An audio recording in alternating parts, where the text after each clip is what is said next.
যারা ইসলাম বিরোধী শক্তি, যারা ইসলামের ধ্বংস চায়, তারা চায় তাদের মুখের ফুৎকারে ইসলামের আলোকে তারা নিভিয়ে দিবে। কিন্তু আল্লাহর ফায়সালা হচ্ছে আল্লাহ তার দিনকে, দিনের জ্যোতিকে পূর্ণরূপে বিকশিত করবেন, যদিও এটা কাফেররা অপছন্দ করে। সুবহানাল্লাহ। এবং তিনি আল্লাহ তাআলা রাসূলকে প্রেরণ করেছেন হেদায়েত দিয়ে আর সত্য ধর্ম দিয়ে, দিনে হক দিয়ে, যাতে করে মানব রচিত যত ধর্ম আছে, মতবাদ আছে, সবকিছুর কবর রচনা করে এগুলোর উপরে আল্লাহ তাআলা দিন ইসলামকে বিজয়ী করতে পারেন, যদিও এটা মুশরিকদের কাছে খুব অসহনীয়। তাহলে এই আয়াত দুটি থেকে আমরা বুঝতে পারলাম যে ইসলামের বিজয় অবশ্যম্ভাবী। এই পৃথিবীতে ইসলামের বিজয়, অগ্রগতি, অগ্রযাত্রা কেউ ঠেকিয়ে রাখতে পারবে না। কিন্তু ইসলাম বিরোধীরা চায় ইসলামের অগ্রযাত্রাকে তারা নিভিয়ে দিবে, ইসলামের জ্যোতিকে মুখের ফুৎকারে নিভিয়ে দিবে। আওয়াজ করে বলেন তো, কাফিররা, ইসলাম বিরোধীরা মুখের ফুৎকারে আল্লাহর এই দিনের জ্যোতি বা আলোকে কি কখনো নিভাতে পারবে? বলেন, কোশ্চিনকালেও পারবে না। তারা নানা ষড়যন্ত্র করে, তারা নানা ধরনের চক্রান্ত করে, কুটো কৌশল করে, আমাদেরকে আমাদের ভূমি থেকে উচ্ছেদ করে,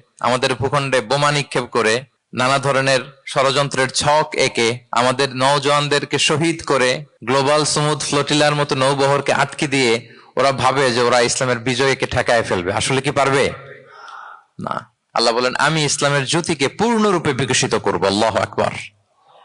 এটাকে কেউ ঠেকাতে পারবে না। তাহলে ইসলামের বিজয় অবশ্যম্ভাবী।